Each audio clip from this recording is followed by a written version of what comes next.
জামাত ইসলামের বর্তমান আমির ডাক্তার শফিকুর রহমান সাহেব, আমি এই বান্দার জন্য দোয়া করি, আল্লাহ তাআলা তার হায়াতের ভিতরে বারাকা দান করুক। সবাই বলি আমিন। কারণ বাংলাদেশে ঐক্য হওয়ার জন্য এমন লোক আরো আগেই দরকার ছিল, কথা ঠিক? যদি বাংলাদেশের মুসলমান এরকম নেতৃত্ব পাইতো, এরকম আমির যদি জামাত ইসলাম পাইতেন, আমি বিশ্বাস করি অনেক পূর্বেই বাংলাদেশের সমস্ত ইসলামিক দলগুলো এক হয়ে যেত, কথা ঠিক?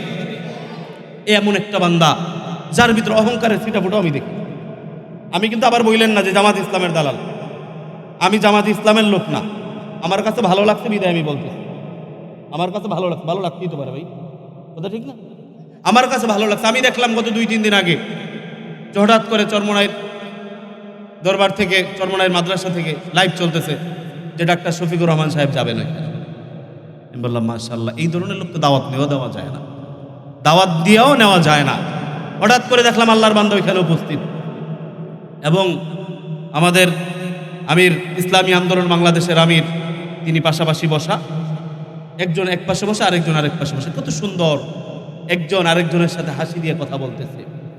এই ফুটেজগুলো যখন দেখি দিলের ভিতরে একটা স্বপ্ন, যেই স্বপ্নটা লালন করে আজকে বহু বৎসর বয়স 35-40 হয়ে যাচ্ছে, এত বছর বয়স পর্যন্ত দিলের ভিতরে স্বপ্ন লালন করতাম যে আল্লাহ এমন একটি দিন দেখান যে বাংলাদেশের প্রত্যেকটা ইসলামিক দলগুলো যেন একত্রিত হয়ে যায়। কিন্তু এখন মনের ভিতরে ওই স্বপ্ন উকি দিচ্ছে, হ্যাঁ মনে হয় এখন এমন এক সময় এসেছে ইসলামিক সব দলগুলো একত্রিত হয়ে যাবে, কথা ঠিক কিনা বলেন? কারণ এই দেশের মুসলমান বহু পার্টি দেখেছে, বহু দল দেখেছে, ইসলামিক দলের শাসন এখনো দেখে নাই, কথা ঠিক কিনা বলেন? আমরা অত্যাচারিত হতে হতে আমাদের দেয়াল পিঠের সাথে লেগে গেছে। এখন আমরা বিশ্বাস করি যে ইসলামী সমমাননার যারা, ইসলামপন্থী যারা, তাদেরকে যদি সংসদে বসাইতে পারি আগামীতে শান্তি পাওয়া সম্ভব, কথা ঠিক বললাম না? ঠিক বললাম। অতএব যখন দেখি ইসলামিক দলের নেতাগুলো একই স্টেজে একত্রিত হয়ে কথা বলে, একই টেবিলে বসে কথা বলছেন, আমাদের কাছে ভালো লাগে কি লাগে? যারা বলেন লাগে কি লাগে না? তারই কিছুদিন পূর্বে দেখলাম আরেক স্টেজের মধ্যে আল্লামা মামুনুল হক সাহেবুদ্দিন আলোচনা করছেন, আমাদের আমির সাহেবুদ্দিন স্টেজে উঠছেন, বলতেছেন যে আমরা হাতে হাত মিলাবো। পরক্ষণেই আমিরুল মুজাহিদিন স্টেজে উঠেছেন, বলে হাতে হাত মিলাবো না, হাতে হাত মিলানো হয়ে গিয়েছে। আলহামদুলিল্লাহ বলবেন না? আলহামদুলিল্লাহ বলবেন না? ইসলাম ক্ষমতায় আসুক, চাই কি চাই না? আসতে বললেন, চাই কি চাই না? ইসলাম যদি ক্ষমতায় আসে চাঁদাবাজি হবে, চাঁদাবাজি হবে, দখলবাজি হবে, টেন্ডারবাজি হবে, দোকান দখল হবে, বান্ডির ব্যবসায়ীদের চাঁদা দিতে হবে।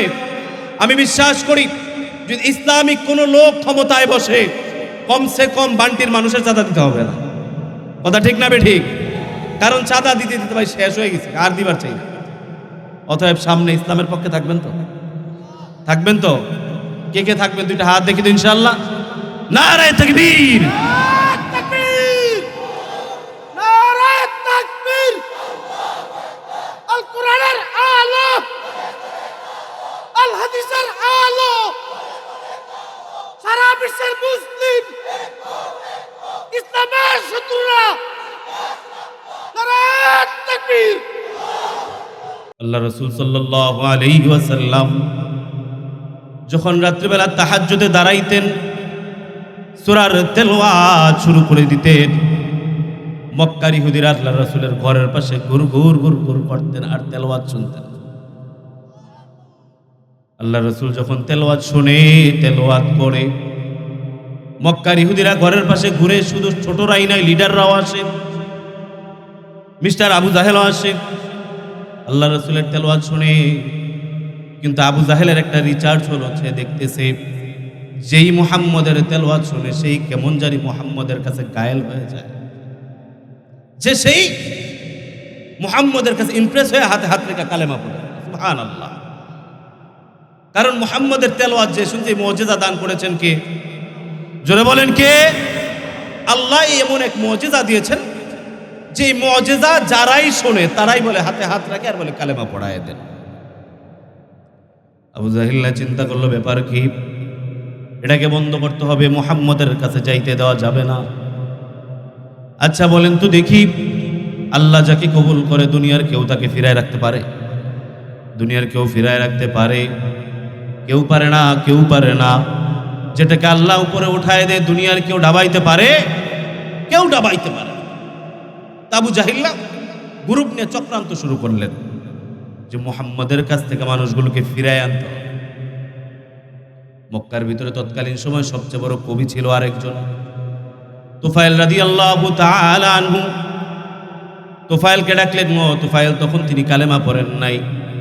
তুফাইলকে ডাইকা বলে, ও তুফাইল, আমরা জানি মুহাম্মদের কাছে কেমন জানি এলেমের নূর আসে, মুহাম্মদ শিক্ষিত মানুষের মতো কথা বলে, অতএব তুমি তো শিক্ষিত, তুমি কিন্তু মুহাম্মদের কাছে যাও না।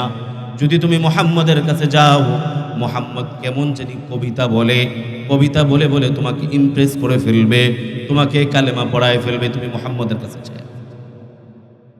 তুফাইলকে যখন কথা বলা হলো, তুফাইল রাদিয়াল্লাহু তাআলা রাত্রেবেলা রুমাল দিয়ে পুরো নাক মুখ পেঁচায় রাস্তা দিয়ে যাওয়া শুরু। যখন রাত্রেবেলা যায়, মুহাম্মাদুর রাসূলুল্লাহ বাইতুল্লাহর সামনে কালামুল্লাহর তেলাওয়াত করে। সুবহানাল্লাহ। কিসের তেলাওয়াত? কালামের তেলাওয়াত। রাত্র যখন গভীর হয়, অনেক দূর থেকে আওয়াজ শোনা যায় কি যায়? অনেক দূর থেকে মৃদু বেশি বেশি বেশি বেশি আওয়াজ আসে। তুফাইল রাদিয়াল্লাহু তাআলা কানের ভিতরে হালকা হালকা ঢুকে। তুফাইল রাদিয়াল্লাহু তাআলা শুনেন আল্লাহ রাসূল সূরা ইয়াসিনের তেলাওয়াত করছেন, ইয়াসিন ওয়াল কুরআনিল হাকীম। যখন তেলাওয়াতের আওয়াজ কিছুটা তুফাইলের কানের ভিতরে ঢুকে, তুফাইল রাদিয়াল্লাহু তাআলা চিন্তা করেন, আমি তো শিক্ষিত মানুষ, আরবি বুঝি, যদি মুহাম্মদ কোনো কালেমা ভুল বলে, মিথ্যা কোনো কবিতা বলে, সেটার ভুল আমি ধরতে পারবো, অতএব কান তো পেঁচায় রাখার দরকার নাই। সুবহানাল্লাহ। তুফাইল রুমালের পেট ছুটায়।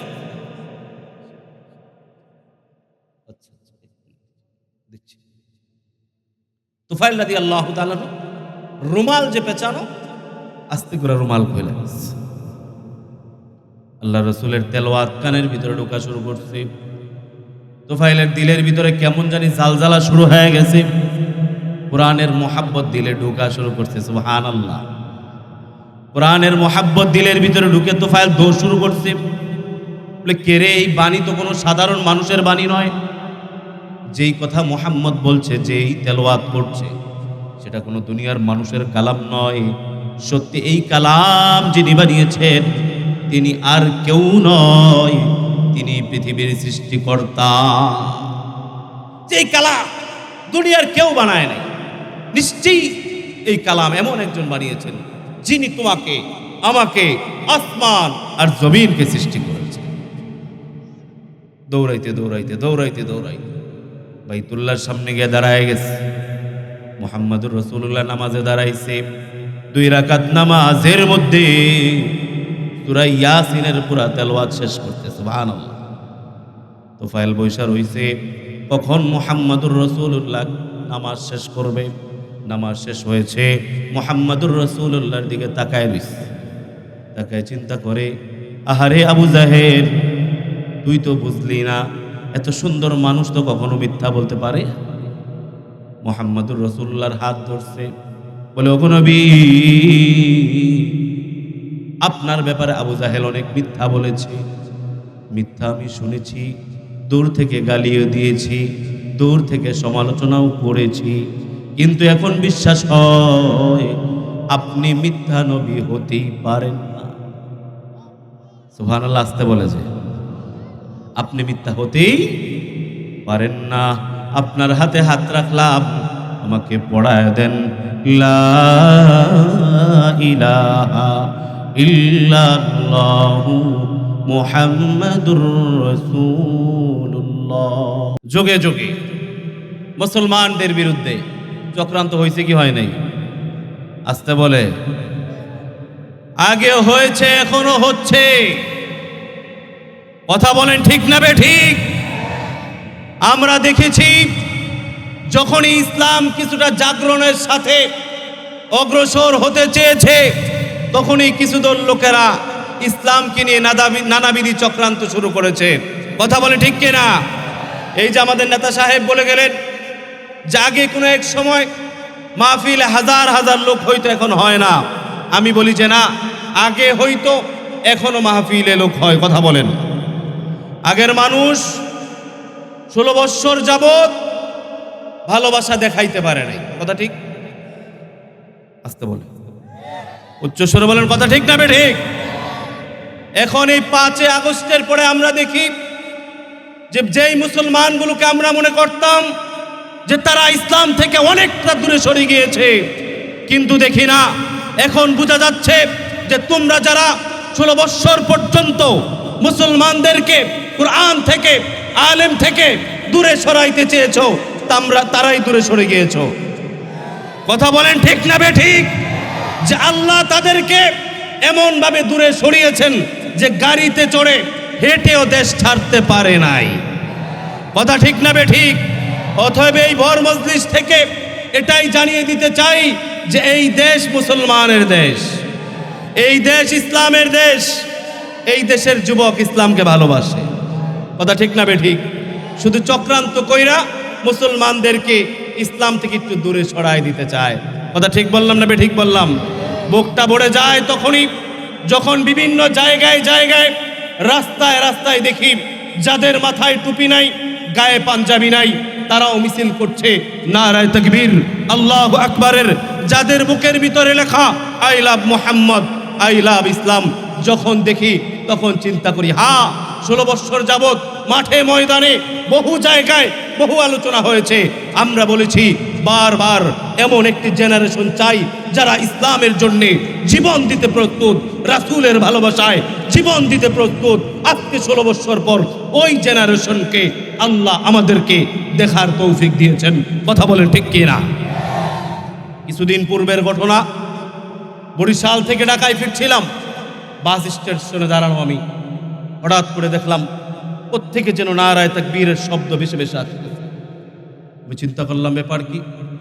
দিনের বেলা কোনো মাহফিল নাই, কোনো ওয়াজ মাহফিল হচ্ছে না, আলেমদের জমায়েত না। ডানে বামে খুঁজলাম, সামনে থেকে একটা বাস সরে গেল।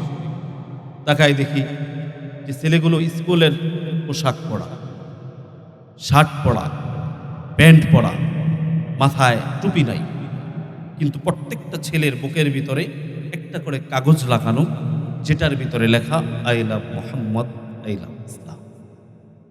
সুবহানাল্লাহ বলবেন? সুবহানাল্লাহ বলবেন না?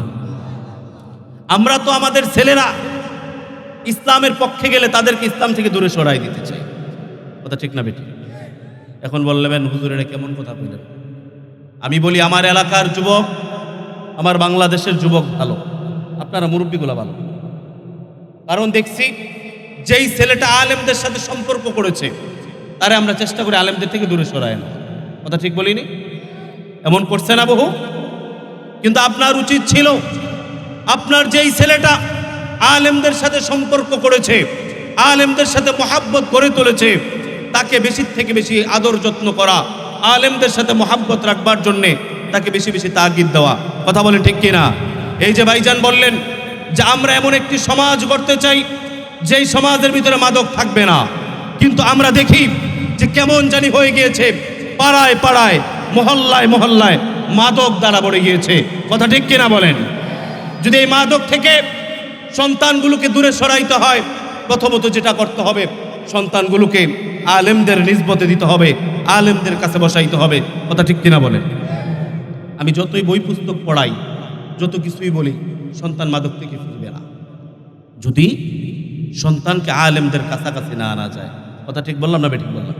আপনাদের কাছে হয়তো বা খারাপ লাগতেছে, যদি কি বলতেছে, এটাই বাস্তবতা, এটাই বাস্তবতা। দুনিয়ার পিছনে পড়ে সন্তানদেরকে ভুলে গেছে, সন্তানদেরকে মনে রাখি না। কিন্তু আলহামদুলিল্লাহ সুম্মা আলহামদুলিল্লাহ, এখন আমরা দেখতে পাই আগের যেই ছেলেগুলো নেশার পিছনে দৌড়াইতো, বিভিন্ন নারীর পিছনে দৌড়াইতো, আমরা দেখি তারা ইসলামের পক্ষে আসতেছেন, আলেমদের কাছে যাচ্ছেন। কথা ঠিক কিনা ভাই? কারণ এই 5 আগস্টে যে আন্দোলন হয়েছিল, আপনারা অনেকেই দেখেছেন যে যুবক ছেলেগুলা গেছে, আন্দোলনে নামছে, অনেকে শহীদ হয়েছে। আমি আবার এটাকে অন্য চোখে দেখেছি যে না, এর থেকে বড় বড় আন্দোলন হয়েছে, যেই আন্দোলনে আমরা জয়লাভ করতে পারি নাই। কিন্তু এটা তেমন কোনো আন্দোলন ছিল না, ছোট্ট একটা ইস্যু ছিল, কিন্তু এই ইস্যুর মাধ্যমে আল্লাহ আমাদেরকে বিজয় দান করেছেন। কেন? এটার সাথে ইসলামের সম্পর্ক ছিল। কথা ঠিক কিনা বলেন? যারা এই আন্দোলনের লিড দিয়েছে, আমি প্রায় মাহফিলগুলোতে বলি, ওই ছেলেগুলোর ভিতরে দেখেছি ইসলামের প্রতি একটা ভালোবাসা আছে। কথা ঠিক না? কথা ঠিক বলি নাই?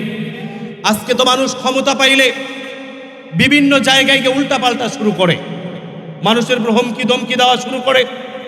কিন্তু এই ছেলেগুলাকে দেখেছি যারা সমন্বয়কারী, তারা তাদের ক্ষমতা পেয়ে তারা উগ্রবাদিত্বতা করছে না। প্রায় সময় দেখি যাত্রাবাড়ির হজরত আল্লামা মাহমুদুল হাসান সাহেবের শরণাপন্ন হয়। আবার দেখি আমাদের চরমনাইয়ের পীর আল্লামা সৈয়দ মোহাম্মদ রেজাউল করিম পীর সাহেবের শরণাপন্ন হয়। আবার ওই দিন দেখলাম আমাদের নায়েবে আমিরুল মুজাহিদিন আল্লামা সৈয়দ মোহাম্মদ ফয়জুল করিম দামাত বারকাতুহুমের শরণাপন্ন হয়েছে। আবার ওই ছেলেগুলার দিকে, বিশেষ করে হাসানাত আব্দুল্লাহ, যেই ছেলেটা আপনারা খেয়াল করে দেখবেন তার কপালে কালো দাগ পড়া, এই কালো দাগ কি বসে বসে ফেলানো যায়? স্টেজ থেকে বলেন, বসে ফেলানো যায়? অবশ্যই নামাজি মানুষের কপালে দাগ পড়ে। কথা ঠিক কিনা বলেন? অথবা এই জয় ইসলামের কারণে হয়েছে। এই যুবক ছেলেরা ইসলামকে সামনে নিয়ে লড়াই করেছে। বিজয় দিয়েছেন কে? জোরে বলেন, বিজয় দিয়েছে কে? অতএব এই বিজয় আমাদেরকে ধরে রাখতে হবে, বিনষ্ট হতে দেওয়া যাবে। চক্রান্ত কিন্তু শুরু হয়ে গেছে, চক্রান্ত শুরু হয়েছে। চক্রান্তকে আমাদেরকে দূরে সরাই দিতে হবে। পারবো না? এখন আফসোস লাগে কি জানেন?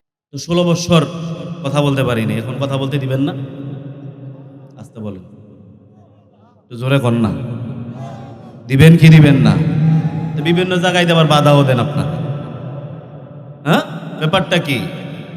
একটা জিনিস মনে রাখে, বাঙালি কিন্তু এখন আগের দিন ভুলে গেছে। কথা ঠিক না বেঠি? বহু অত্যাচার করেছেন, যে যেই নামে হোক। আর কিন্তু স্বৈরাচারের বেশে বাংলাদেশে থাকা যাবেও? এই 2500 মুসলমান উত্তর দেন, থাকা যাবে? যে যেই নামে আসুক না কেন, কোন স্বৈরাচার বাংলাদেশে থাকতে দেওয়া যাবে? কারণ অনেক সহ্য করেছি, সহ্য করতে করতে দেয়ালে পিঠ ঠেকে গেছে, এখন আর সময় নেই। গতকালকে দেখলাম আমাদের বাংলাদেশের সুপরিচিত একজন বক্তা, এই মাহফুজুর রহমান জাবের কুয়াকাটা, এর মাহফিলের ভিতরে গিয়া বাধা দিতেছে। আমি চিন্তা করলাম, কি রে এরা আবার করতে? এখন তো কেউই ক্ষমতায়, রাষ্ট্র তো এখন পিতা ছাড়া, এ রাষ্ট্রের কোনো বাপ মা নাই, যে আছে অস্থায়ী বসছে। কথা ঠিক কিনা বলেন? ক্ষমতায় তুমিও যাও নাই, আমিও যাই। এত পাওয়ার আসে কোত্থেকে? আপনাকে রাগ হইতেছে আমার প্রতি? এটা বাস্তবতা না ভাই? দেশের তো এখনো সঠিকভাবে জনগণের সরকার এখনো বসে নাই। কথা ঠিক কিনা বলেন? একটু দেখায়ও তুমি ক্ষমতায় আসো আগে। এখন তো তুমিও ক্ষমতায় যাও নাই, আমিও যাই।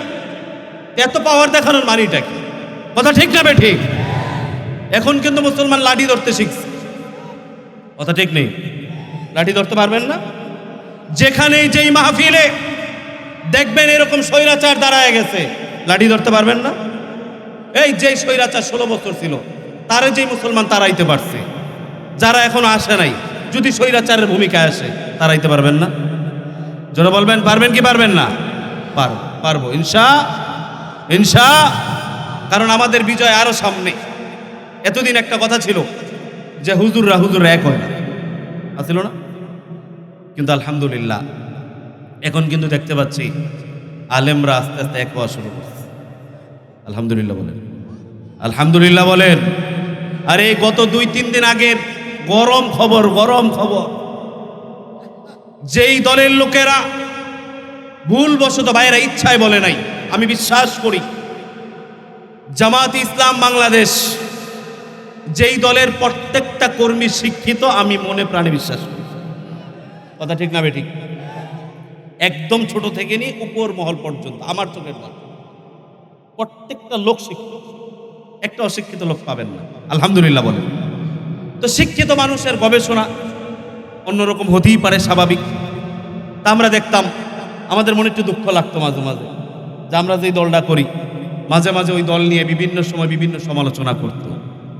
কিন্তু এখন দেখি না, তারাও বুঝতে পেরেছে, যেহেতু শিক্ষিত মানুষ, বোঝানো লাগে নাই, বই পুস্তক পড়ে গবেষণা করে, তাদের গবেষণায় ধরা পড়েছে যে না, ইসলাম যদি বাংলাদেশে টিকিয়ে রাখতে হয়, মুসলমানদেরকে যদি শান্তি দিতে হয়, তাহলে ইসলামী দলগুলো এক হওয়া দরকার। কথা ঠিক কিনা বলেন? আমি একটা লোককে মন থেকে ভালোবাসি, জামাত ইসলামের বর্তমান আমির ডাক্তার শফিকুর রহমান সাহেব। আমি এই বান্দার জন্য দোয়া করি, আল্লাহ তাআলা তার হায়াতের ভিতরে বারাকা দান করুক। সবাই বলি আমিন। কারণ বাংলাদেশে ঐক্য হওয়ার জন্য এমন লোক আরো আগেই দরকার ছিল। কথা ঠিক? যদি বাংলাদেশের মুসলমান এরকম নেতৃত্ব পাইতো, এরকম আমির যদি জামাত ইসলাম পাইতেন, আমি বিশ্বাস করি অনেক পূর্বেই বাংলাদেশের সমস্ত ইসলামিক দলগুলো এক হয়ে যেত। কথা ঠিক? এমন একটা বান্দা যার ভিতরে অহংকারের ছিটাফোঁটা আমি দেখি। আমি কিন্তু আবার বললেন না যে জামাত ইসলামের দালাল, আমি জামাত ইসলামের লোক না। আমার কাছে ভালো লাগছে বিদায় আমি বলতে, আমার কাছে ভালো লাগছে, ভালো লাগতেই তো পারে ভাই, কথা ঠিক না? আমার কাছে ভালো লাগছে। আমি দেখলাম গত 2-3 দিন আগে হঠাৎ করে চরমনাইর দরবার থেকে, চরমনাইর মাদ্রাসা থেকে লাইভ চলতেছে যে ডাক্তার শফিকুর রহমান সাহেব যাবেন। আমি বললাম মাশাআল্লাহ, এই ধরনের লোক তো দাওয়াত দেওয়া যায় না, দাওয়াত দিয়েও নেওয়া যায় না। হঠাৎ করে দেখলাম আল্লাহর বান্দা ওইখানে উপস্থিত, এবং আমাদের আমির ইসলামী আন্দোলন বাংলাদেশের আমির, তিনি পাশাপাশি বসা, একজন এক পাশে বসে আরেকজন আরেক পাশে বসে, কত সুন্দর একজন আরেকজনের সাথে হাসি দিয়ে কথা বলতেছে। এই ফুটেজগুলো যখন দেখি, দিলের ভিতরে একটা স্বপ্ন, যেই স্বপ্নটা লালন করে আজকে বহু বৎসর বয়স 35-40 হয়ে যাচ্ছে, এত বছর বয়স পর্যন্ত দিলের ভিতরে স্বপ্ন লালন করতাম যে আল্লাহ এমন একটি দিন দেখান যে বাংলাদেশের প্রত্যেকটা ইসলামিক দলগুলো যেন একত্রিত হয়ে যায়। কিন্তু এখন মনের ভিতরে ওই স্বপ্ন উকি দিচ্ছে, হ্যাঁ মনে হয় এখন এমন এক সময় এসেছে ইসলামিক সব দলগুলো একত্রিত হয়ে যাবে। কথা ঠিক কিনা বলেন? কারণ এই দেশের মুসলমান বহু পার্টি দেখেছে, বহু দল দেখেছে, ইসলামিক দলের শাসন এখনো দেখে নাই। কথা ঠিক কিনা বলেন? আমরা অত্যাচারিত হতে হতে আমাদের দেয়াল পিঠের সাথে লেগে গেছে। এখন আমরা বিশ্বাস করি যে ইসলামী সমমাননার যারা, ইসলামপন্থী যারা, তাদেরকে যদি সংসদে বসাইতে পারি, আগামীতে শান্তি পাওয়া সম্ভব। কথা ঠিক বললাম না? ঠিক বললাম। অতএব যখন দেখি ইসলামিক দলের নেতাগুলো একই স্টেজে একত্রিত হয়ে কথা বলে, একই টেবিলে বসে কথা বলছেন, আমাদের কাছে ভালো লাগে কি লাগে? যারা বলেন লাগে কি লাগে না? তারই কিছুদিন পূর্বে দেখলাম আরেক স্টেজের মধ্যে আল্লামা মামুনুল হক সাহেবুদ্দিন আলোচনা করছেন, আমাদের আমির সাহেবুদ্দিন স্টেজে উঠছেন, বলতেছেন যে আমরা হাতে হাত মিলাবো। পরক্ষণেই আমিরুল মুজাহিদিন স্টেজে উঠেছেন, বলে হাতে হাত মিলাবো না, হাতে হাত মিলানো হয়ে গিয়েছে। আলহামদুলিল্লাহ বলবেন না? আলহামদুলিল্লাহ বলবেন না? ইসলাম ক্ষমতায় আসুক, চাই কি চাই না? আসতে বললেন, চাই কি চাই না? ইসলাম যদি ক্ষমতায় আসে, চাঁদাবাজি হবে, চাঁদাবাজি হবে, দখলবাজি হবে, টেন্ডারবাজি হবে, দোকান দখল হবে, বান্ডির ব্যবসায়ীদের চাঁদা দিতে হবে। আমি বিশ্বাস করি যদি ইসলামিক কোনো লোক ক্ষমতায় বসে, কমসে কম বান্টির মানুষের চাঁদা দিতে হবে না। কথা ঠিক না ঠিক? কারণ চাঁদা দিতে দিতে ভাই শেষ হয়ে গেছে, আর দিবার চাই না। অতএব সামনে ইসলামের পক্ষে থাকবেন তো? থাকবেন তো? কে কে থাকবেন? দুইটা হাত দেখি তো ইনশাআল্লাহ। নারায়ে তাকবীর, তাকবীর, নারায়ে তাকবীর। আল কোরআনের আলো, আল হাদিসের আলো, সারা বিশ্বের মুসলিম, ইসলামের শত্রুরা, নারায়ে তাকবীর। আল্লাহ কবুল করুক, আল্লাহ কবুল করুক। তো যেটা বলতেছিলাম, আলোচনার পূর্বে চলে যাই, কথায় কথা চলে আসছে। আলোচনা হারাই ফেলছেন আপনারা, মনে আছে না? আবু জাহিল্লা রুমাল পাচাইতে কইছিল, মনে আছে? তোফাইল রাদিয়াল্লাহু তাআলা বললো যে তোফাইল মুহাম্মদের কাছে যাইও না। মুহাম্মদের কাছে গেলে কি হবে? মুহাম্মদ তো কালেমা পড়াই দিল, ওর কাছে যাওয়া যাবে না। কিন্তু তিনি গেলেন, কালাম শুনলেন, কোরআন শুনলেন, কালেমাও পড়লেন। সুবহানাল্লাহ। আবু জাহেলের মাথা আরো গরম হয়। আবু জাহেল বিশেষ মিটিং ডাকছে, মিটিং, যেই মিটিংয়ের মধ্যে সিদ্ধান্ত হবে মুহাম্মদকে কেমনে অড মানানো যায়, মুহাম্মদকে সাথে কেমনে বিজয় লাভ করা যায়। সেখানে সিদ্ধান্ত হলো যে মুহাম্মদের কাছে মনে হয় আসমানি ইলম আসে, এখন যারা আসমানি কিতাব জানে এমন কিছু ব্যক্তি বের করো, সুবহানাল্লাহ। 15 সদস্য বিশিষ্ট একটা গ্রুপ বানাইছে মন্ত্রিসভা। মন্ত্রিসভা ছিল না পূর্বে? ছিল কি ছিল না? তারাও চক্রান্ত করছে না? আবু জাহিল্লা মন্ত্রিসভা বানাইছে, সদস্য কয়জন? 15 জন সদস্য, যাদেরকে বলা হলো যে এমন এলাকায় যাও যেখানে আসমানি কিতাবওয়ালা মানুষ আছে, যার কাছে গিয়ে মুহাম্মদের সাথে কিভাবে পেরে ওঠা যায় সেই পরামর্শ নিয়ে আসো। বলে মদিনার মধ্যে কিছু আসমানি কিতাবওয়ালা লোক আছে, আহলি কিতাবি আছে, যাদের কাছে গেলে মুহাম্মদের সাথে কিভাবে পারা যাবে সেই পরামর্শ আনা যাবে। মক্কা থেকে মদিনা 400 কিলোমিটার দূর। কত কিলোমিটার? 400 কিলোমিটার দূর। তারা কেউ ঘোড়ায়, কেউ হেঁটে, কেউ উটের পিঠে চড়ে মদিনায় রওনা। মদিনায় যাওয়ার পর একজন কিতাবের আলেম পাইলেন, যিনি আসমানি কিতাবের আলেম। খুঁজে বাইর করছে, বলে ভাই আসসালামু আলাইকুম ওয়া রাহমাতুল্লাহ, আপনার কাছে আসছি। বলে কেন আসছেন? বলে মক্কার মধ্যে এমন একটা ছেলে ছিল যাকে আমরা অনেক মহাব্বত করি, ভালোবাসি, মহাব্বত করে যাকে আমরা আল আমিন নামে ভূষিত করেছি, সুবহানাল্লাহ। বলে এখন সে নতুন ধর্মের দাওয়াত দেয়, মানুষকে বলে নতুন ধর্ম পালন করতে হবে, কিন্তু আমরা তো তাকে মানব না। ওই ইহুদি আলেম বলেন, যাকে আপনারা যে নবী দাবি করে তার নাম কি? মুহাম্মদ, সুবহানাল্লাহ। আবু জাহেলের গ্রুপরা চিন্তা করে, ব্যাপার কি রে, এর কাছে তো আমরা নাম বলি না। নাম বলছে, নাম বলার আগেই বলতেছে যে যে আপনাদেরকে বলতেছে সে নবী, তার নাম কি? মুহাম্মদ, সুবহানাল্লাহ পড়ি। বলে তার নাম কি মুহাম্মদ? বলে হ্যাঁ। আপনারা তো বলি নাই, কেমনে জানলেন? বলে তার বাবার নাম কি? আব্দুল্লাহ, সুবহানাল্লাহ। বলে তার মার নাম কি? আমেনা। বলে তার মার নাম কি আমেনা নাকি? বলে হ্যাঁ, তার মার নাম আমেনা। বলে সে যেই বংশে আসছে সেই বংশের নাম কি? কুরাইশ বংশ কিনা, সুবহানাল্লাহ। ইহুদিরা আসছে চক্রান্ত করবার জন্যে, কিন্তু নিজেরাই এখন ফাইসা গেছে। কারণ আল্লাহ তাআলা বলেছেন, ওমাকারু ওমাকারাল্লাহ আল্লাহু খায়রুল মাকিরিন। ও দুনিয়ার মানুষ, যত চক্রান্তই করো, যত প্ল্যানই করো না কেন, আমি আল্লাহ যেই সিদ্ধান্ত নিব ওইটাই বাস্তবায়ন হবে। কথা ঠিক কিনা? আল্লাহ যেটা চান সেটাই বাস্তবায়ন। তুমি যেটা চাও সেটা হবে না। আল্লাহ যেটা চায় সেটাই হবে। কথা ঠিক কিনা বলেন? আল্লাহ সিদ্ধান্তের উপরে কোনো সিদ্ধান্ত নেই। যাই হোক, বিশাল আলোচনা। এই বিশাল আলোচনা করলে অনেক দূরে যাওয়া যাবে। যেহেতু মাদ্রাসার মাহফিল, এখানেই স্টপ করছি। শুধু কিছু অল্প 2-4 মিনিট কথা। হুজুর চলে আসবে 5টা মিনিট সময়, 5টা মিনিট। যেহেতু মাদ্রাসার মাহফিল, এই মাদ্রাসার পাশে থাকতে রাজি আছি না নাই? জোরে বলেন। সবাই মনে কয় না। আপনার কি রাগ হইতেছে না আমার প্রতি? একটু জোরে বলেন, মাদ্রাসার সাথে থাকতে রাজি আছি না নাই? হ্যাঁ? কারণ একটা মাদ্রাসা যে এলাকার জন্য কত প্রয়োজন, এটা আমি বইলা আপনাদেরকে বুঝাইতে পারি। কারণ আমি নিজে কয়েকটা মাদ্রাসার সাথে জড়িত, দেখি, জানি। এবং মাদ্রাসার প্রতি যে আমাদের কি দরদ কাজ হয়, বিশেষ করে যারা মাদ্রাসার মুহতামিম সাহেব, এই যে আপনাদের মাদ্রাসার মুহতামিম সাহেব, আমার বন্ধুবর সাইফুল্লাহ ভাই এখানে আছেন, মাদ্রাসা চালায়। একজন মুহতামিমের ভিতরে মাদ্রাসার প্রতি কতটা দরদ থাকে, সেটা মুহতামিম সাহেবের যদি এই বুকটা ফাইরা দেখা যেত তাইলে বোঝা যেত। কারণ আমি মাদ্রাসা চালাই, আমি দেখি, জানি, বুঝি।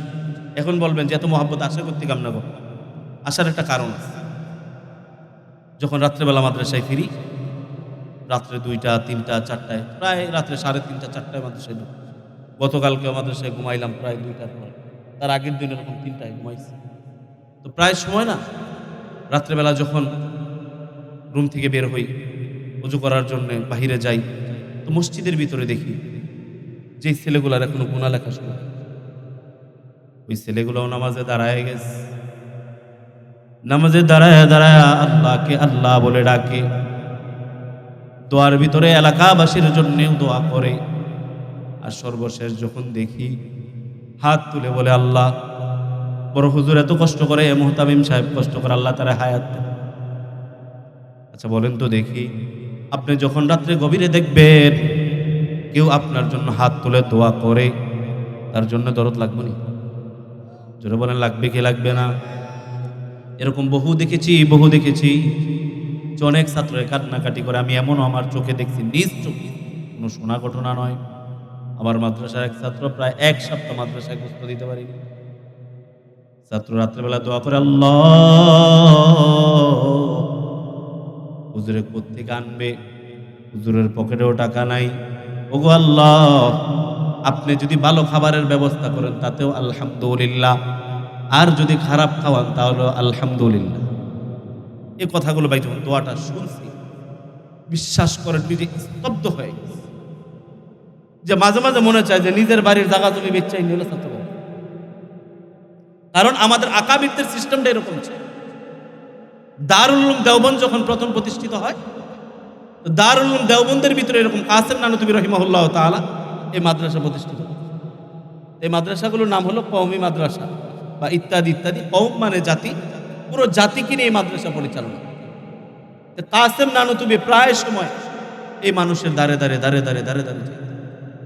কারণ একজন মুহতামিম সাহেব একটা মাদ্রাসার মা বাবার মা, কথা ঠিক না? এই যে আপনাদের মুহতামিম সাহেব অনেক সময় দেখি অনেক দোকানে দোকানে যায়।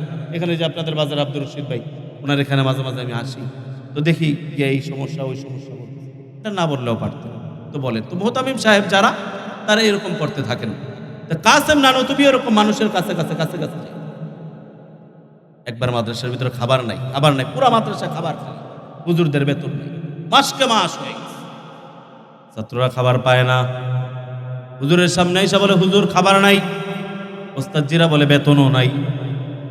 তো নিজে দেখেন একজন মুহতামিম কেমন হয়। মুখটাকে পেঁচাইছে, মুখ পেঁচায় মাদ্রাসা থেকে বের হয়ে গেছে। মনে মনে চিন্তা করলেন একবার রিক্সা চালাবো। একজন আলেম বলে রিক্সা চালা, আবার চিন্তা করে যে না কুলির কাজ করব। ঘটনা সংক্ষেপ করে দেই, আল্লাহর বান্দা কাসেম নানুতুবি লঞ্চ স্টেশনে চলে গেছে। লঞ্চ গাড়ে গেছেন, গিয়ে কুলিদের পায়ে ধরেছেন। কুলিদের আবার একটা গ্রুপ থাকে, অন্য কাউকে কাজ করতে দিবে না। এক কুলির কাছে রিকোয়েস্ট করছেন যে ভাই, আমার বাড়িতে অনেকগুলো সন্তান, তাদের খাবারের ব্যবস্থা করতে, আমাকে একটু কাজ করতে যাও। সবাই পরামর্শ করলেন যে কাজ করতে দেওয়া যায় কিনা। পরে চিন্তা করলেন মুরব্বী মানুষ, একটু ছেড়ে দেন। বলে ওই যে একটা লঞ্চ আসতেছে, এই লঞ্চটা থেকে যারা নামবে তাদের ব্যাগগুলো, লাকেজগুলোকে আপনি আপনার মাথায় বোঝা পড়েন, এটা থেকে যে বিল আসবে সেটা নিয়ে আপনার বাচ্চাদেরকে খাওয়াই দেন। সুবহানাল্লাহ। তো যেমন কথা তেমন কাজ। লঞ্চ চলে আসলো, কাসেম নানুতুবি তাকায়, দেখি কি রে এত বড় লঞ্চ, মানুষ দেখা যায়, তো মানুষ দেখা যাচ্ছে না, মনটা খারাপ হয়ে গেছে। লঞ্চের ভিতর থেকে একজন আল্লাহর বান্দা নামছে। নাইবা বলেন এখানের কুলিকে, বলে আমি, বলে এই বড় লাকেজটা নিতে পারবেন? বলে নেওয়া যাবে। বলেন আপনি মুরব্বী মানুষ নিতে পারবেন না? বলেন আমি নিতে পারবো। যদি আমি লাকেজটা মাথায় বোঝা না বই, আমার সন্তানদের খাবারের ব্যবস্থা হবে না। সুবহানাল্লাহ। সন্তানদের খাবারের ব্যবস্থা হবে না। বলতেছে আপনি যাবেন কোথায়? বলে আমি দারুল উলুম দেওবন্দের দিকে যাবো। সুবহানাল্লাহ। দারুল উলুম দেওবন্দে যাবো। কাসেম নানুতুবি বলেন, আল্লাহ, ছাত্রদের লজ্জায় মাদ্রাসা থেকে দূরে আসলাম কুলির কাজ করার জন্যে, আবার দারুল উলুম দেওবন্দে আমার বোঝা বয়ে নিয়ে যেতে হবে, এটা তো কেমন জানি লাগে। বললো সমস্যা নাই, মুখ পেঁচাইস, মাথার উপরে বোঝা নিস, দারুল উলুম দেওবন্দের দিকে যাওয়া শুরু করছে। আল্লাহর বান্দা সামনে সামনে হাঁটে, কাসেম নানুতুবি পিছনে পিছনে হাঁটে। সুবহানাল্লাহ। আল্লাহর বান্দা চিন্তা করলো, একটা মুরব্বী মানুষ, মাথায় এত বড় বোঝা দিলাম, পিছনে তাকায় দেখি লোকটার কি অবস্থা। এখন যে সংবাদটা দিব, এই সংবাদটা দিব, সবাই উচ্চ স্বরে বলবেন আল্লাহু আকবার। পারবেন? পারবেন? পারবেন? আল্লাহর বান্দা পিছনে তাকাইছে। আল্লাহর বান্দা বলেন, আমি যখন পিছনে তাকাইলাম, আমি যেই মুরব্বীর মাথার উপরে বোঝা দিয়েছি, এখন তাকাই দেখি ওই বোঝা আর মুরব্বীর মাথায় নাই, মাথার উপরে শূন্য বাসে। আসতে হইল আরো জোরে, আরো জোরে। বলে এখন দেখি মাথার উপরে বোঝা নাই, বোঝা শূন্যের উপরে বাসতেছে। সুবহানাল্লাহ। আল্লাহর বান্দা দৌড়াই পা জড়ায় ধরছে। বলে ও মুরব্বী, আমি আপনাকে চিনি নাই, আপনি কে? আপনার পরিচয় দেন, আপনার সাথে হয়তো বেয়াদবি হয়ে গেছে। বলে আপনি কে? বলে আমার নাম কাসেম, আমি দারুল উলুম দেওবন্দের একজন খাদেম। ওই লোক বলেন, আমি তো দারুল উলুম দেওবন্দের দিকেই যাচ্ছি, আপনার চেহারাটা দেখান। আল্লাহর বান্দা কাসেম নানতুবি মুখ থেকে পর্দা সরাই, মুখ থেকে যখন পর্দা সরাইলো আল্লাহর বান্দা আরো কান্না শুরু করে দিয়েছেন। বলে স্বপ্নে তো আমি আপনাকেই দেখছি। সুবহানাল্লাহ। বলে আজকে 3 দিন স্বপ্ন দেখি। 3 দিন, কয়দিন? 3 দিন স্বপ্ন দেখি। একদিন আমাকে কে জানি বলছে দারুল উলুম দেওবন্দে যাও, তাদের খানা নাই, খানার ব্যবস্থা করো। দ্বিতীয় দিন আবার কে জানি বলল।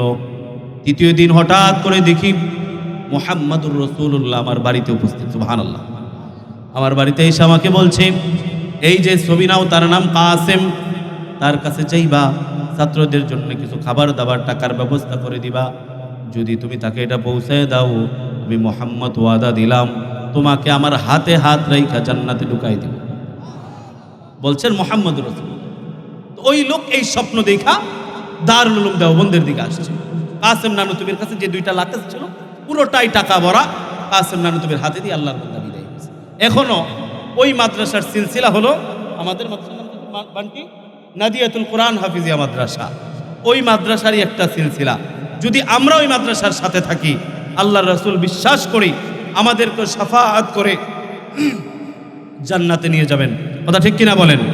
এই মাদ্রাসার সাথে থাকতে রাজি আছেন ইনশাআল্লাহ? আমার পরবর্তীতে আমার ভাই আলোচনা করবেন, আলোচনা শুনেন এবং আপনাদের কাছে কিছু সওয়াল করতে পারে। সওয়াল করবে, সওয়ালকে ফিরাই দিবেন না। সূরা দুহার ভিতরে একটা আয়াত আছে, ওয়া আম্মাস সাইলা ফালা তানহার, যারা তোমাদের কাছে সওয়াল করবে তাদেরকে তোমরা ফিরাই দিও না। এটা বলেছেন কে? আসতে বলল আল্লাহ। বলছেন যে সওয়াল করো। তো আমার ভাই আপনাদের কাছে কিছু চাইতে পারে মাদ্রাসার জন্য, এর জন্য প্রস্তুত আছেন ইনশাআল্লাহ? আল্লাহ তাআলা আমাদের সবাইকে কবুল করুক। যে আলোচনাগুলো করলাম সর্বপ্রথম আমাকে এবং আপনাদের সবাইকে আমল করার তৌফিক দান করুক। আসসালামু আলাইকুম রাহমাতুল্লাহি ওয়া বারাকাতুহু।